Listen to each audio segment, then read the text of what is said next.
Boom, boom, boom, boom, boom, boom. Macedonians are the new culture that I'm trying out today, and since the last update and since the modding tools in Humankind have had a little bit more loving and we've had a bit more time to play with them, you can see that custom artwork, custom unit models and districts and all sorts can be added into the game. Take a look at that wonderful artwork.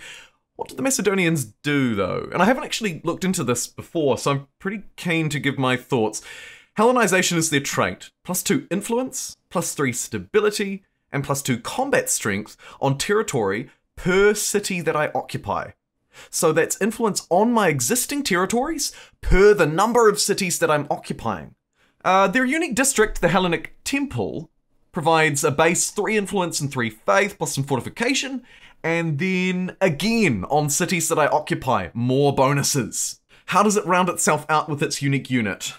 I think that's not very good at all. Okay, so it's got 28 strength and 4 movement, which is fair enough. It's an anti-cavalry unit, and it has the tactical superiority promotion. Rare attack applies whenever an ally is adjacent. Basically, you always get a flanking bonus if you're with a friend. That's what the Roman legions have. But look at these resource prereqs, 2 copper and an iron. For context, the Persians have an immortal, which is also anti-cavalry, also 28 strength, also 4 movement, and it only requires 1 copper. But even the Roman Legion is vastly better. Sorry, the Praetorian Guard is vastly better. It only requires 1 iron, it has an extra 2 combat strength. It's a really hard sell. I think this unit is too expensive. Let's give the Macedonians a run and see if they are as average as I think they are in terms of their unit, but actually maybe pretty strong in terms of everything else.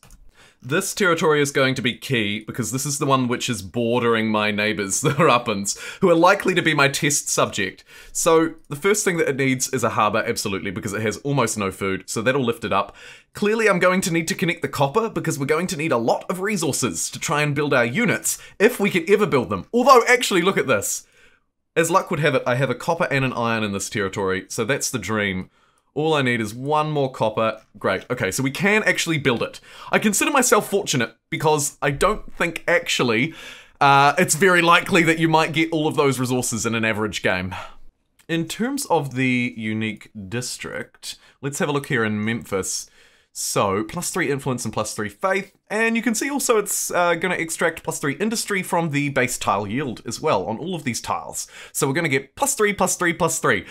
It's not too bad, to be fair. Faith and influence are much more important in the early game, particularly faith, than the later game. So this is a fairly strong district, although arguably maybe I don't know if the faith is really on theme. I'm unsure. Let's march our existing army over towards this front line and see if we can do some expansionizing and give this culture a real run for its money. I've also found the Great Blue Hole. It's a bit sus. I do need iron, which means we're going to have to go standing army. 7 turns is a little bit long. Might shift a couple of people onto science to try and speed that up. Boom, 5 turns. That's a bit more manageable. Ooh, here's an intercept I wasn't expecting. Yeah, get out of here! Where do you think you're going? I'm a little concerned about tensions around this territory. It's a bit of a tough sell. What we need to do, I think, is connect this iron, move these units just in friendly boundaries, and then hopefully, yeah, boom. We need a couple of swordsmen, because we're just a little bit out of date, but now with these upgrades, ooh, it's still a very close fight. What I really need is to try and merge these armies together, but unfortunately they're quite separated. Which reminds me, actually, also, let's get organized warfare. And the good news is, despite their insane cost, we can actually produce some of these units because we have 2 copper and an iron. So let's give these bad boys a go and raise a little army of them. See what they can do.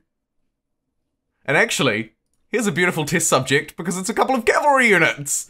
So go on, show me your anti-cavalry might. Let's march over here and fight them. Let's also try and rendezvous these units together and give them a city to stand in. Just in the nick of time, I think. As the enemy surrounds me on all sides. This is going to be a juicy one. I'm going to get rid of the scout, because we need more population. And then I'm going to probably immediately need an additional garrison here. Or actually, let's just go with our unique. You can see it's going to exploit 6 industry here, which to compare, I would get 13 industry if I built a maker's quarter. That's pretty good. If I build my unique, I get half the amount of industry, but a little bit of faith and influence, and don't forget also, this counts as a fortified district. So I receive +10 district fortification and +1 combat strength per units if we're occupying a city. The district also provides 2 detection and vision range. So actually this is a very useful military district. I may have downplayed that a little bit at the start of the video. I'm gonna actually favor it so much. If I can't build it quickly enough, I might expel some population to do so. I'm actually gonna shoot some people out just to build that straight away. I think that's a very powerful district for us to have here, particularly as the enemy closes in with 8 units, and some pretty scary ones at that. This also sort of incentivizes me to build more units here. Unfortunately I've blocked the city, so we'll just have to try and find something else to do for a turn.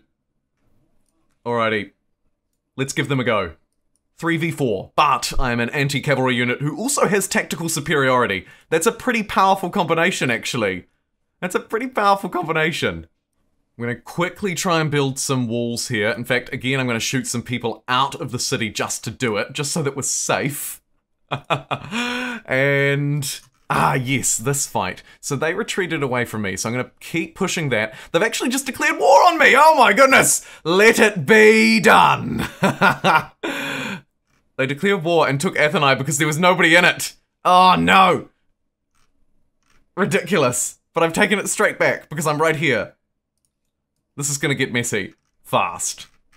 Move back into the city. Yes! Okay. We managed to get our units inside the walls just before they declared their attack. This will be a pretty interesting manual battle. Not our uniques though, so I might also bounce over here to our unique units and see what they can do. And we'll start with them. Nope, you're just gonna keep running. Okay. Well, as luck would have it, I'm actually preparing a second lot of units, ready to take them.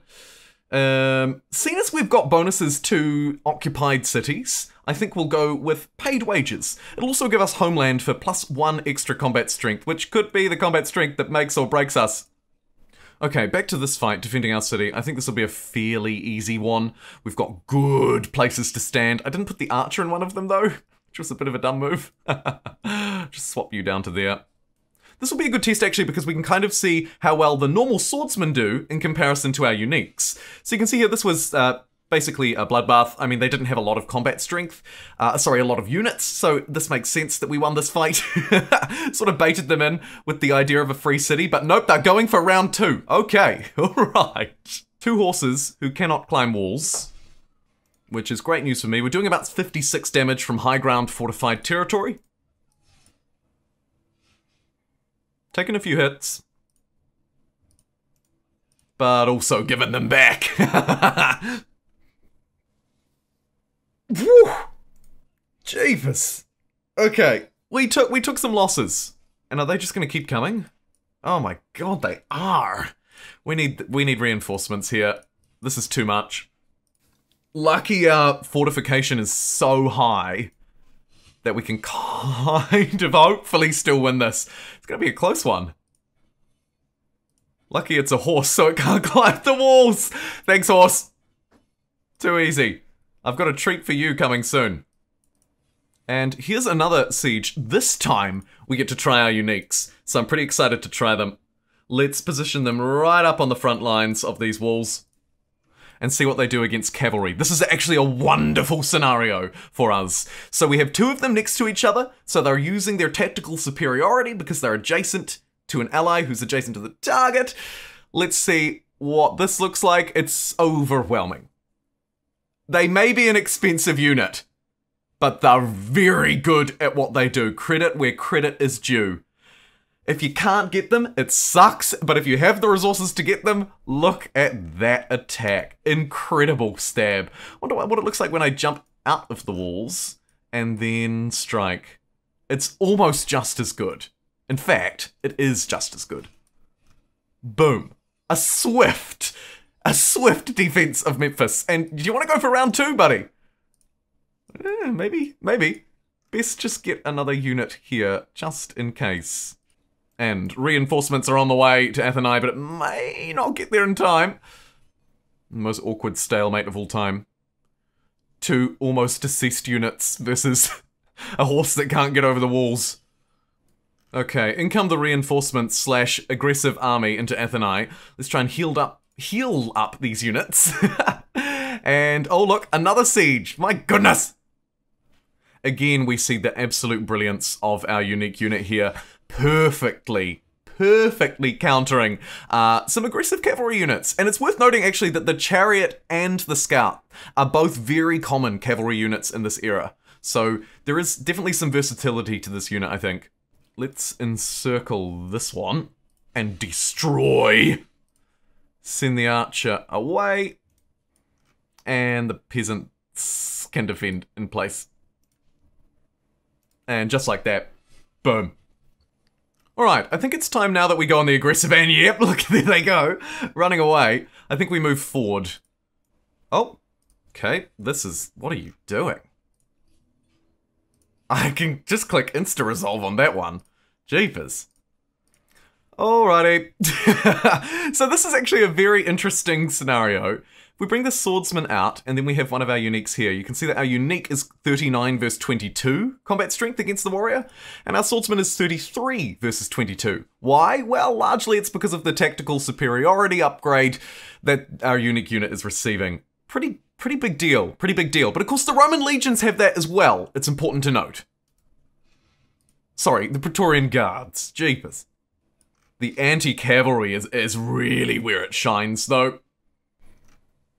God, I mean, at this point, I'm just farming them. I haven't even got to use my expansionist ability yet to steal this outpost, which I'm absolutely going to do right now. Right, so we position our 3 units here, and thanks to the newly buffed expansionist ability, not part of the mod, in the base game, it's entirely free to ransack that. So we'll not only ransack it, but convert it into our own with those units. And then here's an army I prepared earlier who are going to come and move on the aggression instead. This is likely to attract some attention, so while they're running this way to try and stop me from doing that, we're going to do the old pincer maneuver and sneak this way instead, and hopefully, maybe, take that city. I might grab... industry. Alright, I think we do this. Oh, look, they're coming over to intercept. That ain't gonna be enough, Chief. Yeah, get out of here. They've slowed me down for a turn, but it's not going to take long. Right, position myself on the high ground, and let's see what we can do. Oh, it's brutal. It's absolutely brutal. Let's put the unit on the flag. Fire down at that one, that's a safe stab. And you know what? Sneak the swordsman in for the kill. Incredible. Absolutely incredible. And so now that we're occupying this city, we should see a really significant increase in our influence per turn, and also the stability here shouldn't be too bad in an occupied city. We should also see our overall influence yields benefiting from the fact that we're occupying it. So there's a real incentive, I think, to sort of have more prolonged wars, where there's more back and forth rather than just one-sided domination like I've done here. In fact, yeah, that was quite conclusively one-sided. Just hoover up all of that. And bada bing, bada bang, bada boom. Where there is a will, there is a way. Unfortunately, these units didn't quite get to carry off their ransack. But you know what? For good measure, they'll take down some more Rappan units in the meantime. Oh, good. Thank you so much for watching. I'll see you next time.